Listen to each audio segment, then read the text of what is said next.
Greetings and welcome back to Room 303 and our chats with Emily as we're calling our readings through the poetry of Emily Dickinson contained within the Thomas H. Johnson volume. We turned out a poem 114, Good Night, Because We Must. This is again poem 114 of the 1,775 poems contained in the Johnson edition. And here we're back to the question of afterlife. Now, Emily is, you could almost say mesmerized by this question. Someone dies, then what? So is there an afterlife? And if there is an afterlife, what is that all about? And she's always wanting to try and understand exactly what's going on there. So we're going to see a return back to Dante, and of course the question of afterlife, back to Milton in Paradise Lost. So we're going to be playing a similar kind of game. Now our assumptions are that you've been following our stuff at LearnStrong.net. Again, Chats with Emily, our playlist. I'm hopeful that you've had some exposure to our introductory lecture, and I'm hopeful that you've worked through the previous 113 poems. Because if you have, you know that this topic has come up a number of times, where Emily is asking again and again, what's up with the afterlife? Of course, we just finished with poem 113, Our Share of Night to Bear. Now, we have commented already that Emily has this amazing witty voice, this little satirical, ironic, witty voice that will always be playing beneath sometimes serious topics of her poetry. You'll remember that when we did poem 112, that she was teasing her father. Here, there will almost be a sense that she's teasing another father, right, as in God. And so as we get here, my Emily group will even call her voice here almost childish, and I kind of like that. But there is this longing to know, this curiosity that is central to the reading of Emily's stuff. I've had a number of you guys that have been reading along with me that have said that one of the things that's interesting is you can become almost infected with Emily's curiosity. You want to somehow follow along with her, and we'll see if you play the game here with poem 114. Good night, because we must. How intricate the dust. I would go to know. Oh, incognito. Saucy, saucy seraph, to elude me so. Father, they won't tell me. Won't you tell them too? Now, again, the wit is fun to play with here. Of course, good night is just a euphemism for what? Passing, right? As in dying. Because we don't have a choice. In other words, all of us must die. We're back to that recognition that you have not met any 200-year-old people. It is a profound insight. Yes, that means we only get to swing at the park for a short period of time. And what they taught us when we were children about having to go to the van. And if you've ever watched a child fighting to not have to go to the van, 5 more minutes, 5 more minutes, we're all familiar with that. But sooner or later, we all got to go to the van. And so she says, good night, because we must. But then, how intricate the dust. It's a fascinating line. Of course, you'll remember that a contemporary of Emily's, Longfellow said, dust thou art, to dust returnest, was not spoken of the soul. This idea that we're walking dirt, and yet we're somehow very intricate walking dirt. We're complicated. Can we say it that way? We're complicated. She says, I would go to know. Now that's interesting.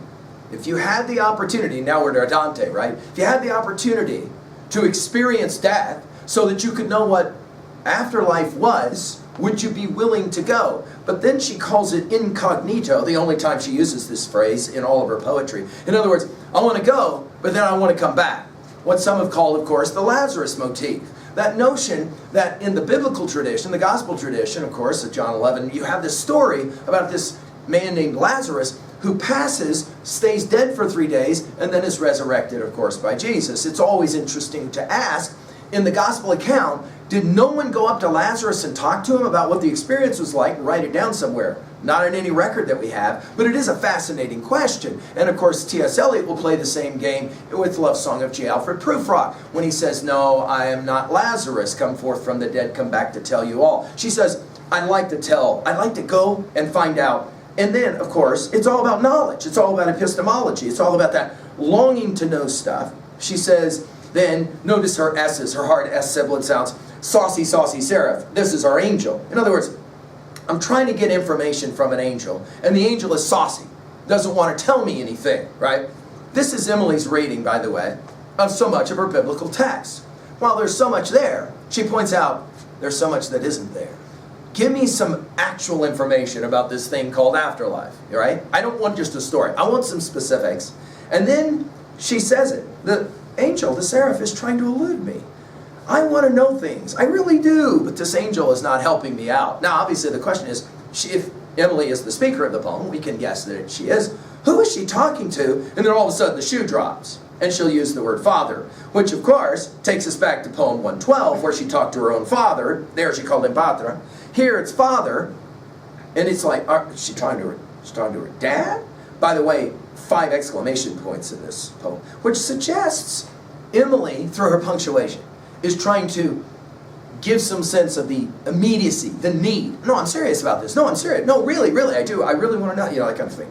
Father, then it's back to they. The angels, the seraphs. They won't tell me, what's up, what's going on? What is this thing afterlife all about? Won't you tell them to? In other words, the witty voice here, hey, would you talk to your angels up there, please, and tell them that one thing they could do to really help me out is to tell me what's going on in the afterlife. I'd really like to know. I'd like to know more. In fact, if I could do it, I'd go ahead and make the journey myself, as long as I could come back. Because then I could come back and I could give some information about what it must be like. Well, at 2a, I think her argument here is that it's often hard to live without knowledge. It's often hard to be in that position epistemologically of the unknown, where you know only that you don't know. Of course, we're back to Socrates and his ironic observation, the only thing I know is that I don't know anything. There is this longing, I think, though, for her to understand the afterlife. It does take us to W.B. Yeats later, who in Sailing to Byzantium and other great poems is always trying to figure out what the afterlife is about. And therefore I have sailed the seas and come to the holy city of Byzantium and all of that.